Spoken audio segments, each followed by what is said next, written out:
Tim, it's been 7 months since you've been on the road to autonomy. We're super excited to have you back.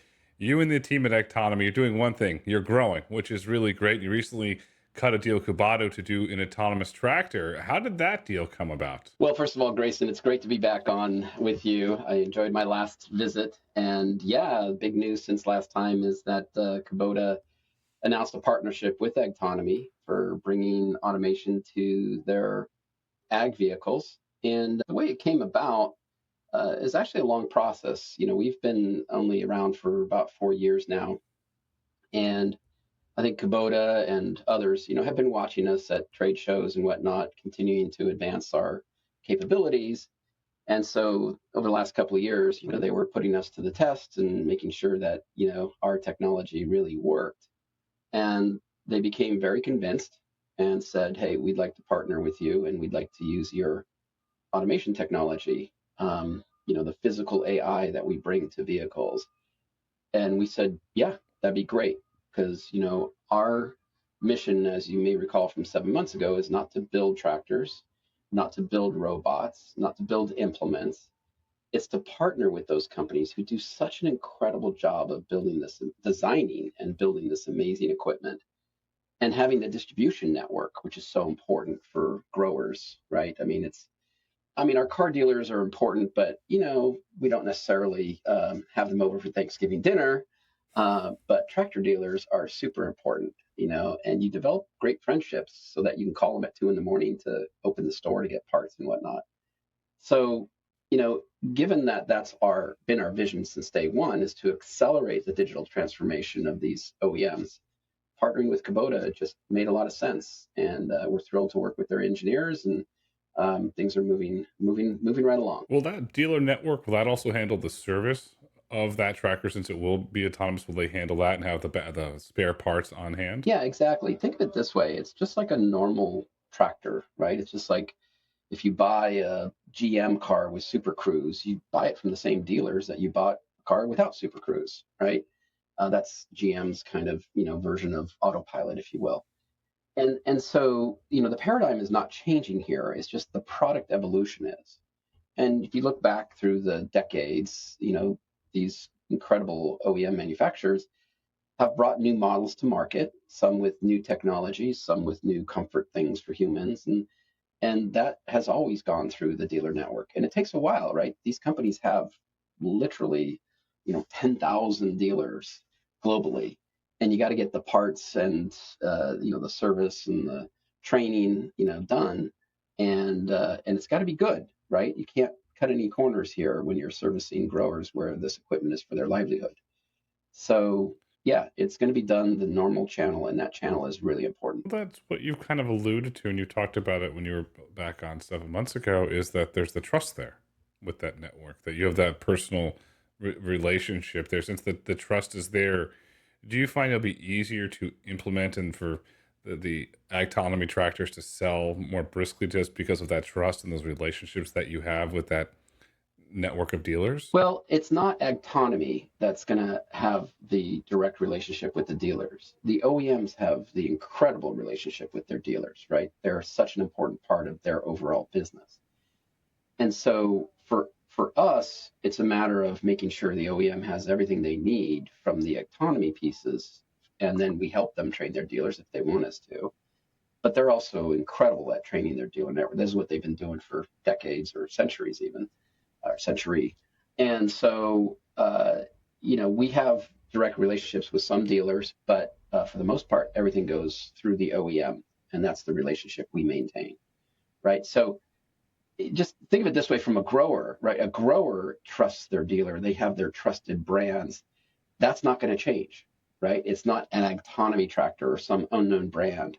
It's, a Kubota tractor or it's a Bobcat tractor that's autonomy enabled, right? So it's part of the technology inside that we help accelerate for those OEMs to ultimately serve the growers who are struggling these days, as you know, from labor issues and all kinds of other things. Yeah, we're going to get into that in a little bit there because you're right. If it's the Kubota, it's the OEM, there's trust there. And you're starting with the M5N tractor. Why start with that tractor? Was it a technical? Was it just a A usage? Why start with that tractor? Great question.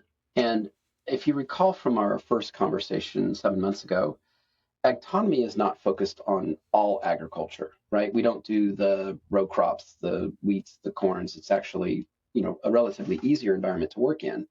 We focused on the hardest environments, where you have to have precision, because if you hit any of these plants, it's thousands of dollars, right? If you take out a citrus tree or a grapevine or something like that.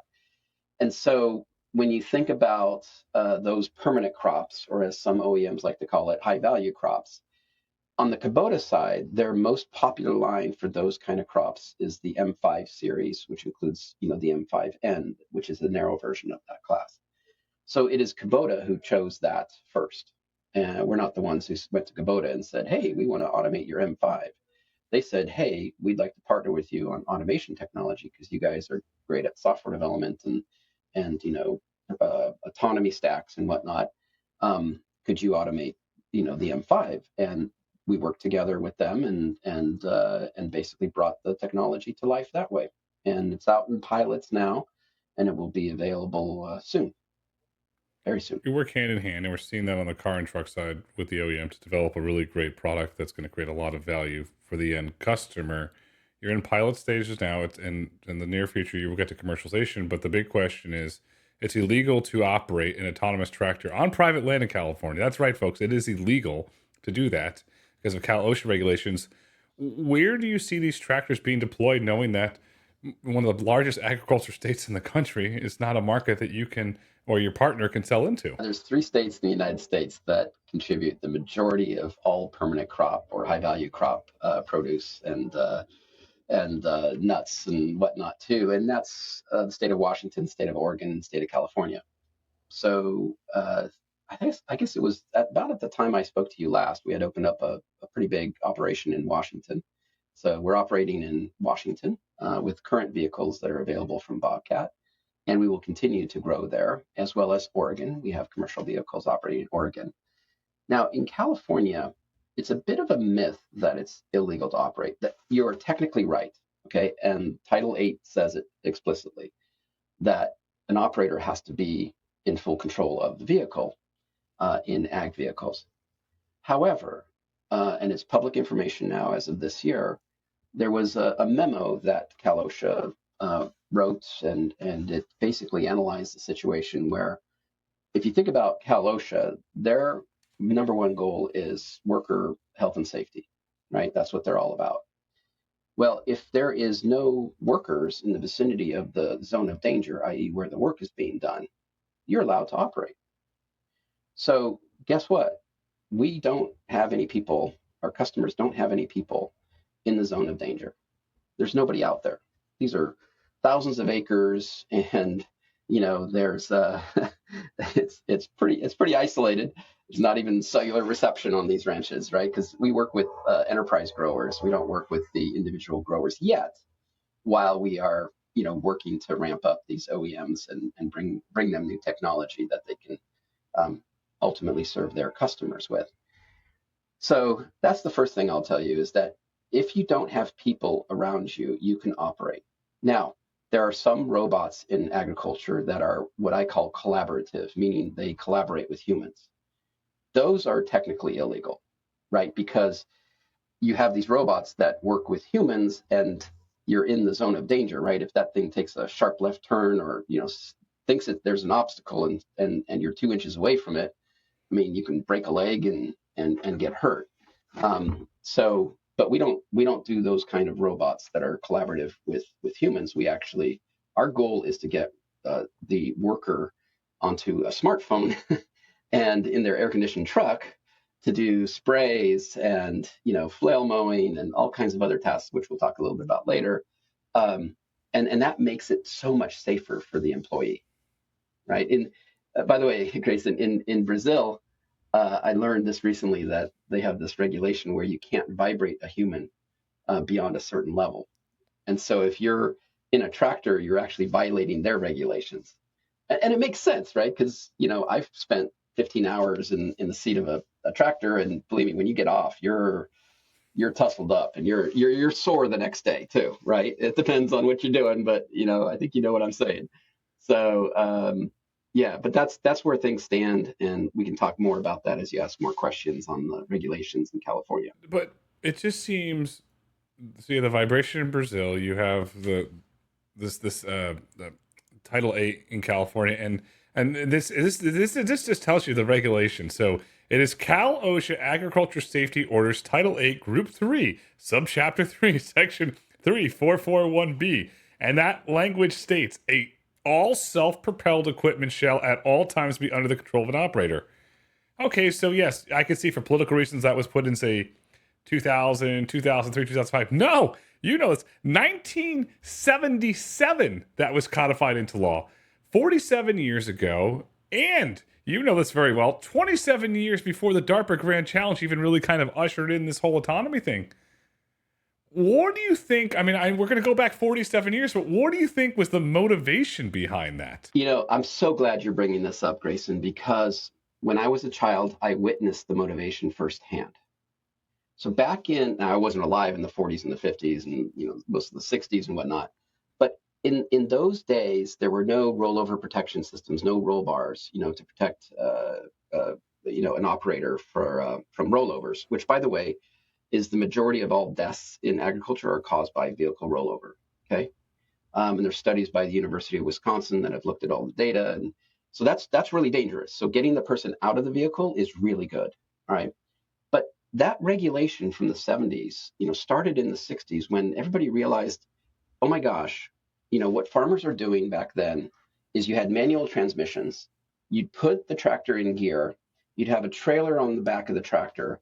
You basically then pop the clutch, put it in first gear, set the throttle, and jump off the tractor, and then load the melons on the trailer, or pick the potatoes onto the trailer, or feed the cows hay off the trailer, or whatever cultivating equipment you had, you would then collect things around it. So you would be able to do the work of two by jumping off the tractor, right? And this is in the days when there was no ROPS, there were no hydrostatic transmissions, there were no seat switches or anything like that.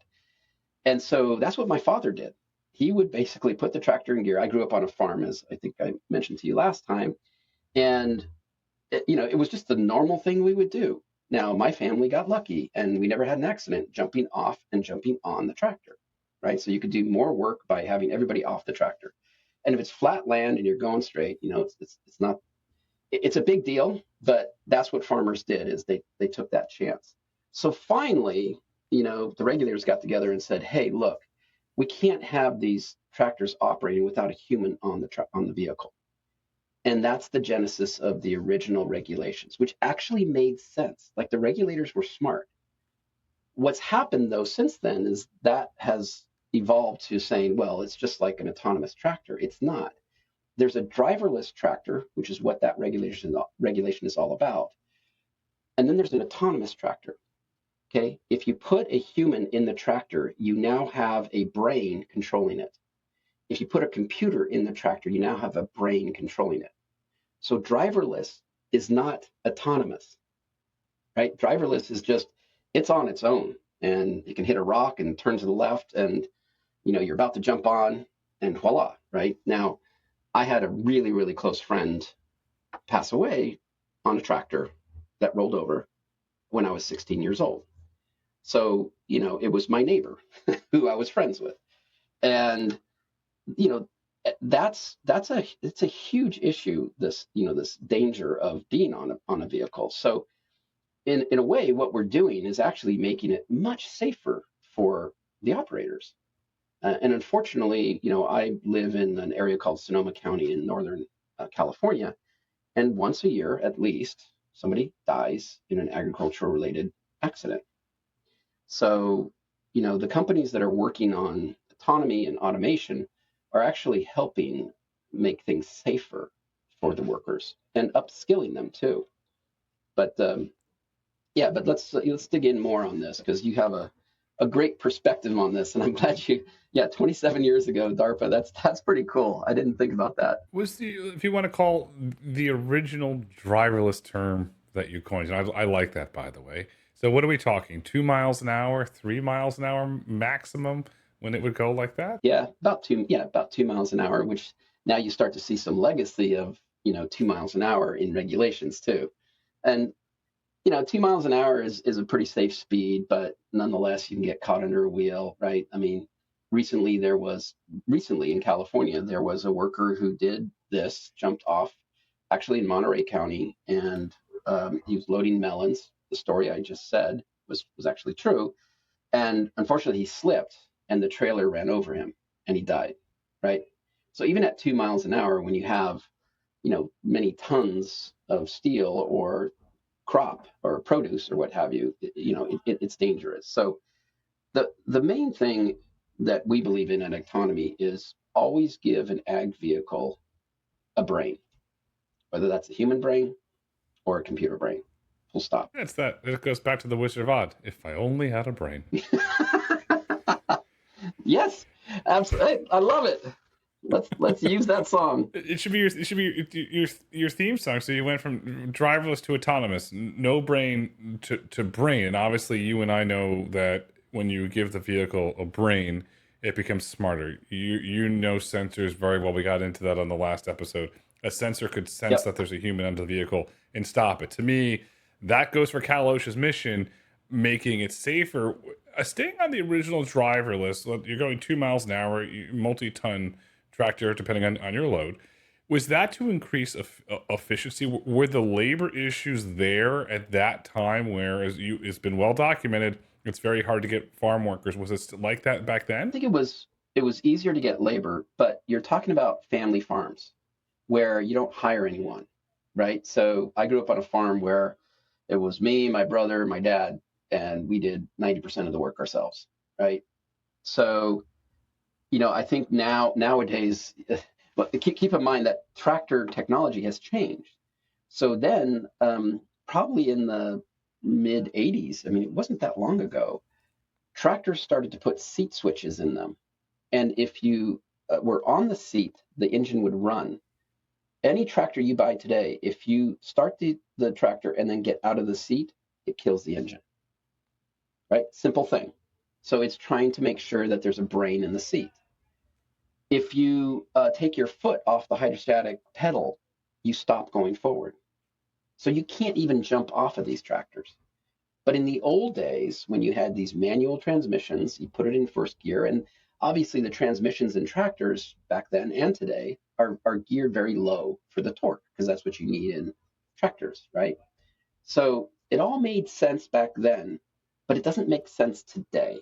And that's your point, and that's my point, and that's why I've actually been, just so you know, and your listeners know, in August of last year, Cal OSHA decided and got approved to have an advisory committee, and they selected representatives from labor, from technology, from OEMs, etc. And I was invited to be on the advisory committee, which I accepted. So you're talking to somebody who's on the advisory committee for Cal OSHA regarding autonomous agricultural vehicles, and it's why I can answer your questions with such conviction, because I know things inside and out, and I attend all the board meetings and really support these regulators. If you look at it from the tractor manufacturer, I'll use the term, they self-policed or self-regulated by putting those sensors in there. They're doing what the regulation did. Since you sit on that advisory committee, you have insight that a lot of individuals don't. And NBC Bay Area recently did a very long piece on these regulations, and unfortunately, this was a public statement. Cal OSHA would not respond on video. They would not respond in writing. Are you starting to see? I use the word the thawing or the openness to updating this regulation or striking it from the book? Absolutely. And let me first of all talk about that NBC Bay Area piece. If you watched the video, it was great. But if you read the article, they state in the article at the end that, by the way, if there's no humans there, the memo from 2024, which has been approved in 2025, allows you to operate without people in the zone of danger. So I want to say something that you might think is strange, but I really sincerely mean this. The regulators are really smart. They're really good people. They want to do the right thing. And it's not a regulator kind of thing. it's really the pressures that they get from the outside, special interest groups and whatnot, that they have to thread a needle. Like, it's really difficult for them. And I've grown a sincere appreciation for all they do and how they do it. So, you know, I, I don't want anybody in your listener to think that, Cal OSHA is evil. They are not. They're actually really, really smart folks doing the right thing. And they have to balance that between, all these special interest groups and make sure that, this organization is okay with things and this organization is okay with things, because ultimately, we are a democracy, and the voters can vote on these matters, right? So the thawing that's happening is, number one, the memo. That was a big thaw. Okay. If you recall, there is a mechanism that Cal OSHA had or still has called a temporary experimental variance. And you can apply for a temporary experimental variance. They come out, and it's per site. It's not by technology. It's about the site that you're working on and the technology together. And you can get approval to operate, freely. And very few companies have applied for a TEV. Only 2 companies in history have. And by the way, Agtonomy is one. But we apply for it with our customers, because our customers are the ones who have the sites. So, but if you don't have people around, you really don't need a temporary experimental variance, right? Because if think about it this way, Cal OSHA will cite you if you have a safety issue that injures or causes the death of a human. If there are no humans around, they cannot cite you. And the memo actually says exactly that. And it states that not all autonomous vehicles are the same, right? There are those that are collaborative with humans, and there are those that are not. And the latter group, it's okay to operate, because you'll take out a citrus tree, right? And Cal OSHA doesn't cite you for taking out a citrus tree. There's no human injury involved in that. So that's why, when we talked at the very beginning about permanent crops, which is what we focus on, you had to have had better technology than what existed in the past.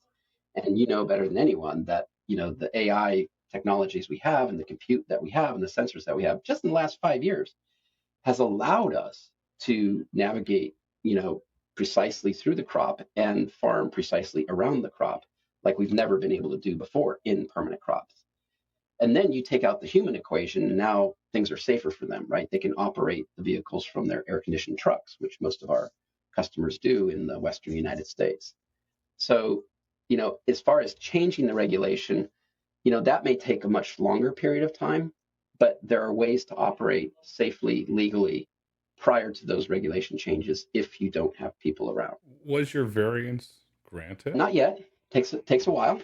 We just applied for it this year because we wanted to work with the regulators on how everything works, right? But in May, that memo, everybody agreed, was acceptable to operate without people around. So that's why technically you don't need a temporary experimental variance if you are in that scenario, right? If you have humans around, you need a temporary experimental variance.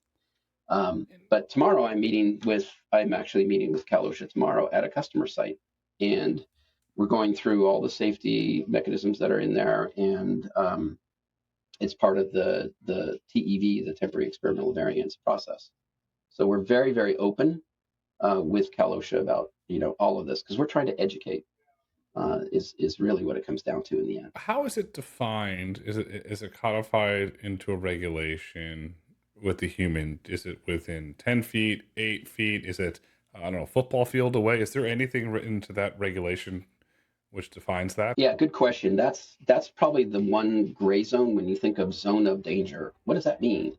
Right now, in our case, it can be a kilometer away, right? That's typically kind of how far away the supervisor, the operator of the autonomous equipment sits. And so I think that's going to be the next step as far as regulation change, is tightening that definition up. You have to keep in mind, though, it's different for every type of ag too. So it's a bit of a challenging problem, right? My hope is, and I believe it will happen, that not just the kind of work we do will probably be the first that gets modified in a bill that can then change the regulation. I think the collaborative robots is going to take longer, because How do you define zone of danger with a 1-ton vehicle right next to you? There's got to be obviously safety bumpers everywhere, up and down, and kind of other mechanisms that they do have in place, but not all of those collaborative robots are surrounded by bumpers, right? They have buttons on them here and there, but it costs a lot of money to put all that stuff on. So I think it's going to take time. But the good news is, for the state of California and for the growers in California, the good news is that you can operate if you're doing the type of autonomous ag equipment that does not require humans to be right there with the tractor as it's doing its workload. If you look at California from a business perspective, it's well known, it's well documented, very high regulations, and if you another agency nobody really cares for because you basically is getting line away as the DMV, but I got to give Bernard Soriano and the team at the California DMV a lot of credit. Yes, it's a very strict regulations of what they put in place for autonomous vehicles. Yes, but then there's also the California Public Utilities Commission, so that the California DMV can only go so far. But I'll give Mr. Soriano and the team a lot of credit.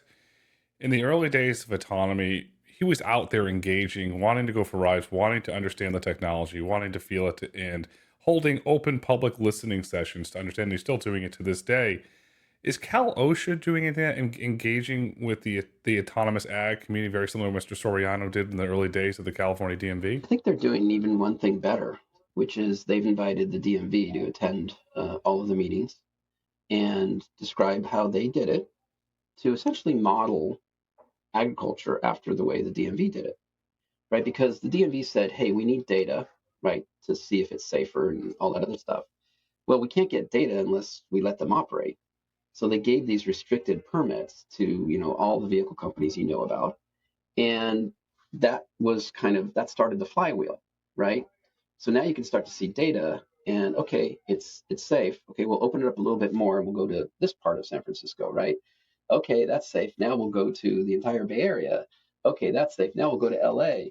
So, it's this chicken and egg problem. And the DMV did a great job both in allowing via, strict permits or limited permits, I should say, so that they could also get that data. And we're doing the same thing in ag now. And we have grower representation as well on this advisory committee. And like I said, you have companies like Agtonomy who are openly willing to provide such data to Cal OSHA and invite them into the fields and show them the safety mechanisms. Literally, we're putting a mannequin out in the fields and showing how it works with humans without having humans there, right? So it's gonna be fun and very educational. I think one of the things that not all Cal OSHA board members have experienced are Waymo cars or things of that nature. I will tell you this: the chair, Mr. Alioto, he has, and he became the chair over the last 9 months or year, and he's a very forward thinker, and he understands. Like, he lives in San Francisco, he sees the Waymos everywhere, and by the way, Grayson, they are everywhere. I mean, it's like the majority. You can't see taxis anymore. It's just Waymos everywhere, even more than Ubers and Lyfts. Seriously.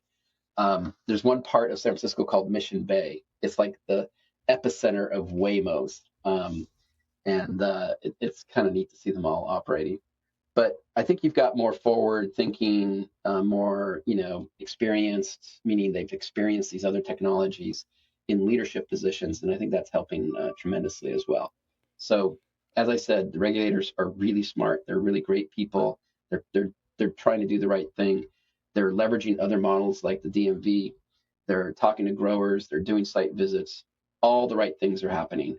And that's why I'm so bullish on this thawing, as you called it, happening on these regulations. It still takes time, but in the meantime, we can operate and we can provide that data. That's wonderful because if you look at the data, Swiss Re published it, how much safer the Waymo vehicles can to your traditional human driver, and it's all public data. You can look at the California Public Utilities Commission data. Waymo is operating very safely. They're operating as a good partner. We'll go back, I would say, probably 8 or 9 years when Waymo had their trucking program, and they had a partnership, very public partnership with JB Hunt. And so I said to the individual, I was working on the deal. His name's Craig Harper. He's since retired. He was their COO at that time.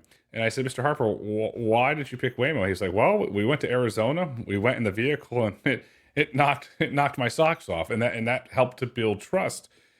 And I'm going to put on my dad hat. Let's go on a field trip. Do we get to a point where the Cal OSHA board or the representatives that vote on this technology go to San Francisco and experience the way and say, wait, this is really great technology. No, by the way, it's operating in a completely more dangerous environment on the public roads of San Francisco than it is operating on the state's great farms. I think that could happen one day, but I think not but. And I think the first step, though, is doing more demonstrations of autonomous agricultural equipment. Because you have to understand, like you cited, right? It's a different environment. It's actually much safer, right? You can move instead of 30 miles an hour, you can move at 2 miles an hour, right? Instead of having traffic everywhere, you have no traffic. And you have to, show them the real environment. Now we have our next 2-day board meeting is in early August, and on the second day, there's a field trip where the entire board is going out to a real farm and seeing autonomous ag vehicles in action. So it's happening, and I'm very grateful that these regulators are and the special interest groups are open to seeing how it goes, right? Because a lot of people think it's taking jobs away, and I mean, Grayson, we can't hire anyone. Right? One of our customers has 25 openings for tractor drivers, and they can't fill them. And there's been a lot of changes since we spoke last, in terms of immigration policy, and it's a well-known fact that in agriculture, the majority of ag workers are undocumented, and they're scared to show up to work these days. So the challenging labor situation we had has only gotten worse. You're right. It's getting worse, and at some point continues. There could be. I'm going to use a bold term. There could be a food shortage because if you don't have the labor, and that becomes an issue, and then it starts to go into an economic downward spiral that nobody wants to go on. And special interests have been out front there, especially from on the labor side, pushing for their labor issues. Then you have other special interests that have been hiding behind the safety argument because in 2022, Monarch Tractor formally petitioned Cal OSHA to change the regulation. No surprise, the vote was 4-3, and the reason was safety concerns. That I'm not saying and I'm not alluding to, but that's been a common talking point for certain special interests. Is that part of it thawing from the special interest standpoint? I say, wait a second, we've got to do something here. Well, if you look at who petitioned the hardest, it was not an ag-related entity. It was the construction union, who are wonderful, by the way. And the construction union folks, they don't always understand the economics of other industries. I'll give you an example. If you or I were experts operating an excavator, we'll easily make $50 an hour. If you or I are experts at driving a tractor in the farm, we'll make $20, $25 an hour. The economics are different. So to pay, to have the labor pressures you have in agriculture, they're not as significant as in these other segments. But if those segments are afraid that if it happens in that segment, it's going to happen here, it's a whole different ballgame. The automation capabilities in construction sites is very challenging. And I don't think we're ever going to be able to fully automate that, right? Every job site changes on an hourly basis, and that's just super difficult. So, I think there was just a misunderstanding. I don't know what, maybe Monarch, didn't include some folks as they were trying to go through it.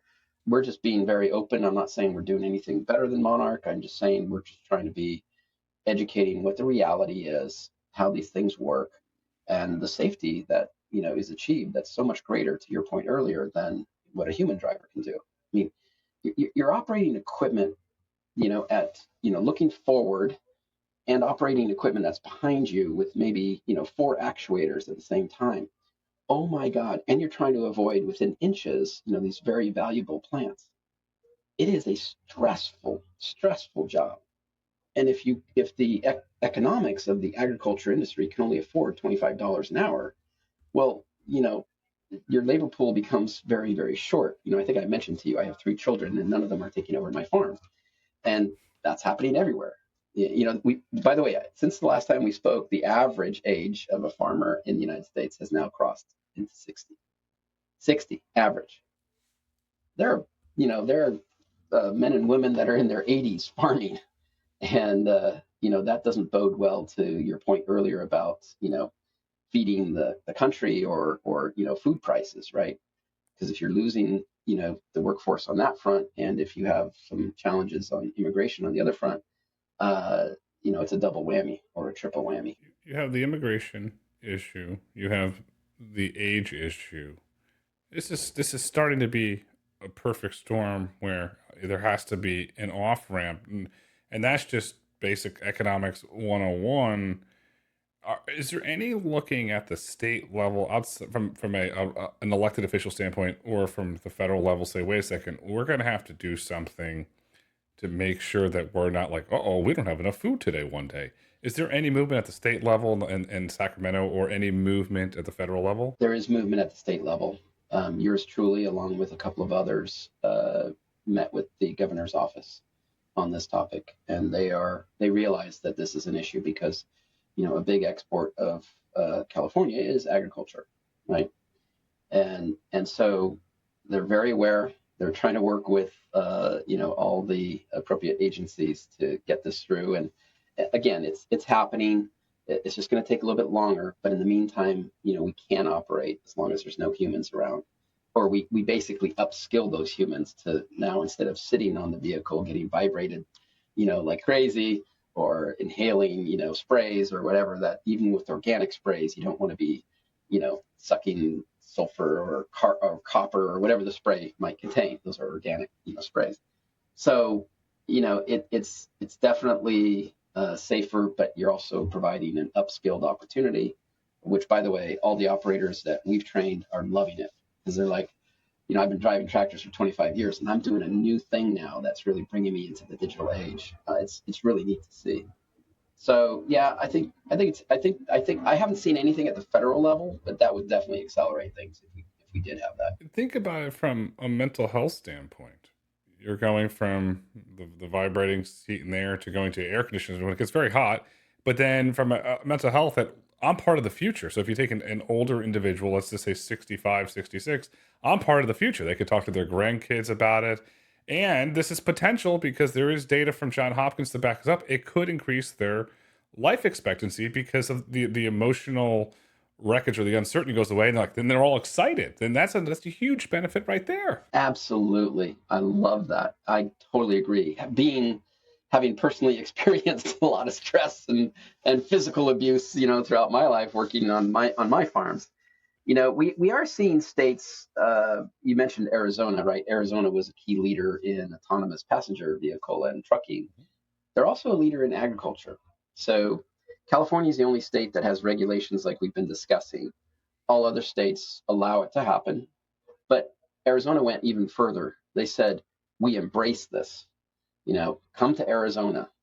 By the way, I'm keynoting an event in Arizona that I'm pretty excited about. So, I think California has to realize that if this doesn't change, if the thawing doesn't happen faster, and these regulators are really smart, really good people, we're going to continue to lose, to other states. And even my company, right? I just told you we set up a big shop up in northeastern Washington or central Washington, and I'm going up there every month, and we've got a growing set of customers up there. So yeah, it's happening. Would love to accelerate it more. Would love to look at the DMV as a model. Would love to look at Arizona as a model. Would love to look at the federal government stepping in. But in the meantime, we're making do with what we have, and it's been great because we can operate. It's been great because you're rolling your sleeves up and you're getting involved. And I'm going to go back to cars and trucks because there's a history they'll tell you. So this was under Governor Ducey of Arizona when he did the executive order, then it got passed and signed into law. And then all suddenly you saw the companies relocate to the Phoenix metro region. And then you saw under Governor Abbott in Texas for the autonomous trucks. So all the autonomous truck companies relocated to Texas.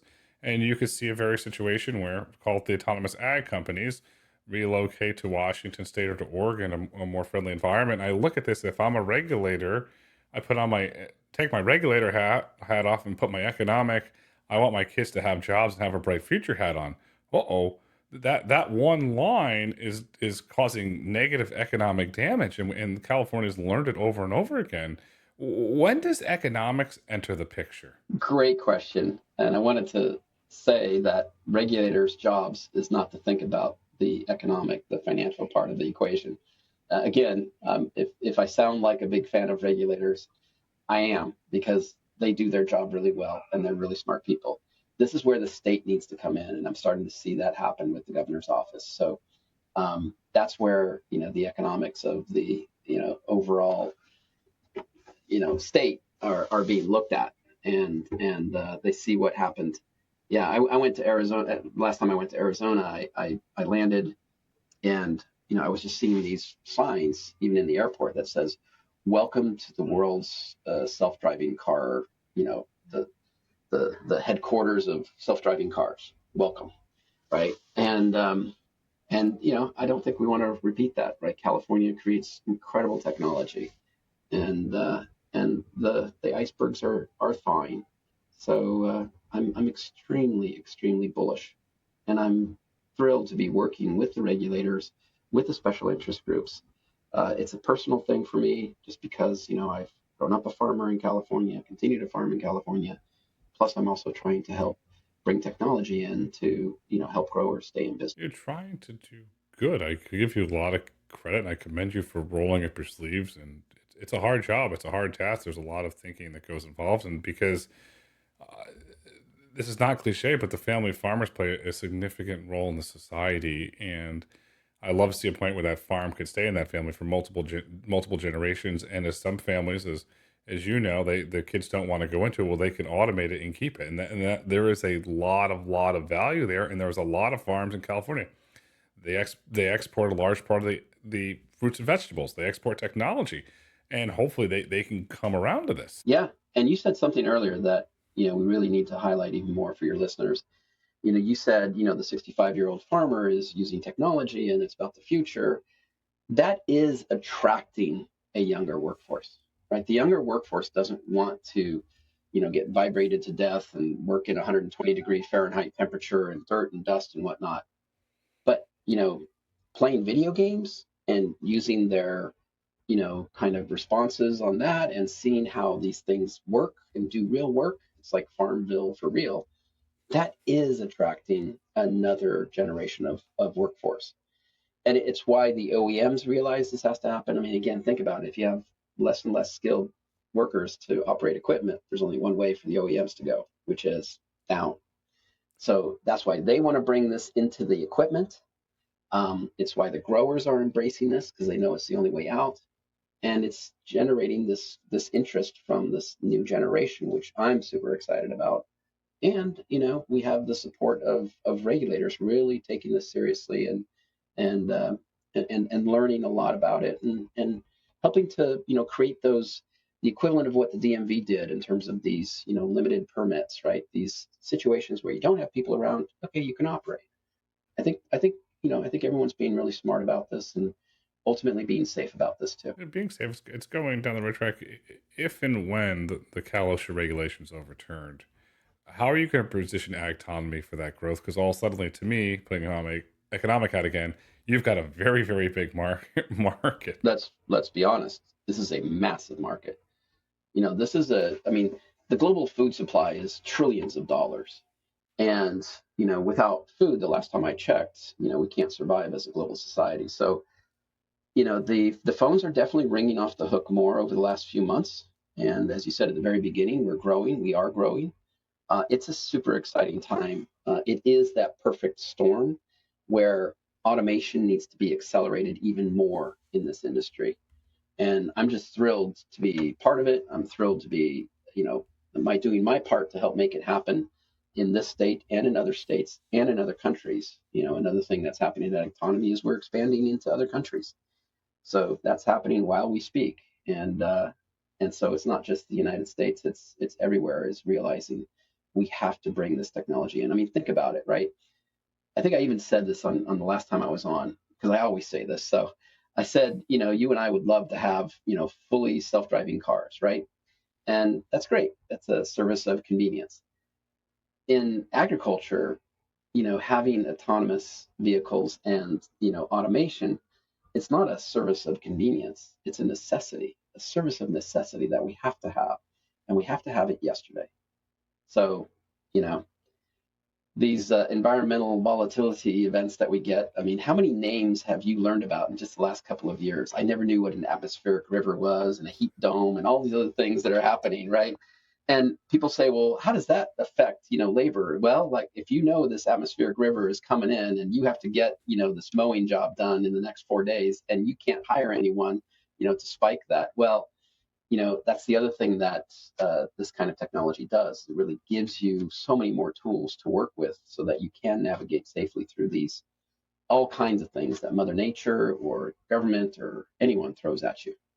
And that's ultimately what we're trying to do at Agtonomy is help those growers. What you're doing in autonomy is that you're building the future, you're creating economic resilience, you're creating jobs, and the technology you're creating is going to allow the farm to stay in the family farm. And as you rightly said, we need more autonomy and more automation in agriculture because at some point we're going to go to a point of no return and we can never reach that point because then society will slow down when we don't have food. The future is bright, the future is autonomous, the future is autonomy. Tim, as always, thank you so much for coming on the road to autonomy. And we're not waiting 7 months to have you back next time. We're going to have you back a lot sooner. I always love talking to Grayson. Thanks for having me on today.